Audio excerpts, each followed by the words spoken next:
Okay, so I don't want to spend a ton of time on this. I'm a couple of days late, but just hear me out here for the JJ McCarthy injury news.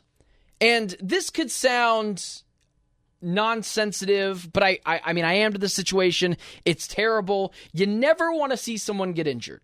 You never want to see a torn meniscus. You never want to see a guy lose a season. But what I will say is it's a very mature move for the Minnesota Vikings to hold this guy back and say, we care more about your health. You're ultra young, 21 years old. Sit this one out, man. You probably weren't going to play a lot of the season anyways.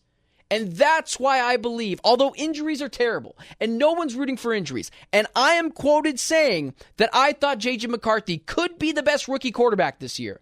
So this is not me rooting for any injuries.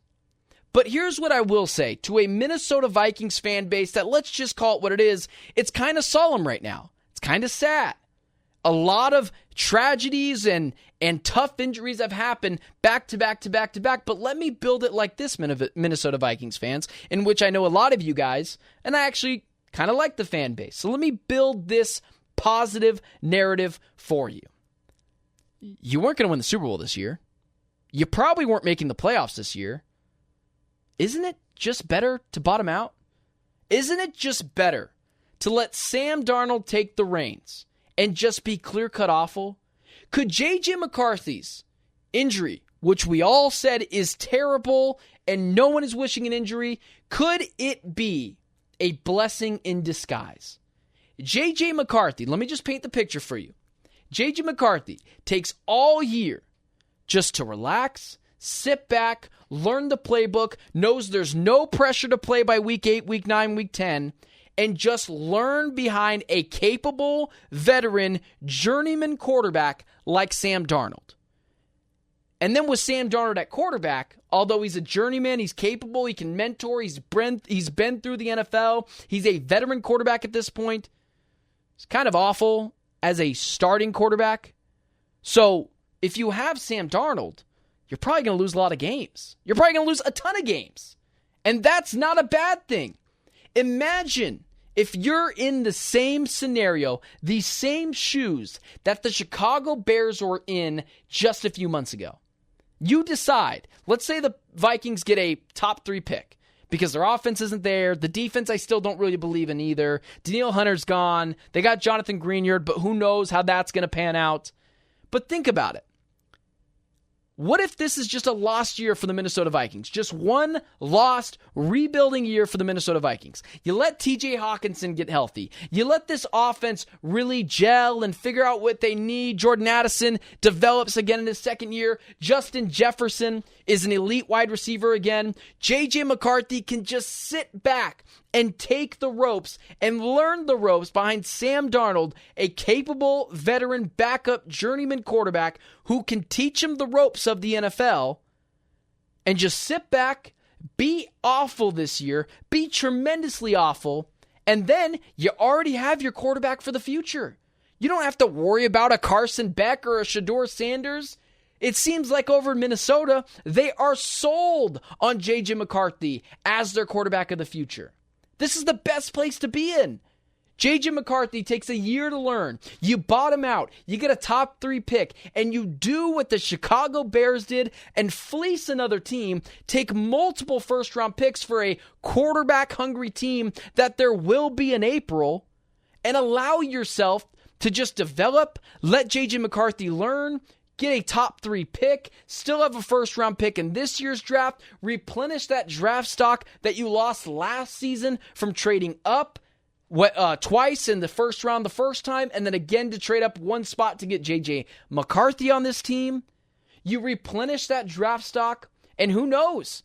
You can name your rate if you're in striking distance for a quarterback that another team wants that you don't need because you have JJ McCarthy. You could end up getting 3 first-round picks for a quarterback-starved, hungry team. It's not a terrible spot to be in. It's actually, if you argue it, the best spot to be in. And then next year, JJ McCarthy comes back fully healthy. It's a torn meniscus. It's not a torn ACL. So he's fully healthy, still mobile, has a year of learning under the complex Kevin O'Connell system, a head coach that I am very fond of. That sort of Alex Smith, Patrick Mahomes level of mentoring from Alex Smith to Patrick Mahomes to Sam Darnold to JJ McCarthy. He's 21 years old. He gets a year older to mature, get in the weight room, and then you use those picks that you get from trading back from being so awful last year to help weaponize that defense that I'm not so fond of. Maybe get an extra offensive lineman to help JJ McCarthy standing up straight. This is the way the JJ McCarthy injury should be looked at for Vikings fans. Because the worst thing you can be in the NFL is mediocre. Because you don't make the playoffs and you're not worse enough to get a terrible draft pick. The Minnesota Vikings are in prime position. JJ McCarthy is going to be fine. He's going to be able to come back next year. He's going to learn this system. And although it's awful that JJ McCarthy got injured, it could be a blessing in disguise to allow him to mature another year, learn this Kevin O'Connell system, get some extra draft capital from trading back in this year's draft because you were so bad this year, because Sam Darnold was your quarterback. This is the way the JJ McCarthy injury should be looked at. Because he's going to come back healthy, he's going to come back better than ever, and being able to just be a pro for a year and go to the professional quarterback school, and your teacher and principal are Sam Darnold and Kevin O'Connell, I don't think it's the worst thing in the world for the Minnesota Vikings. And I believe that's how this should be looked at. A blessing in disguise, not completely devastating to their just near future.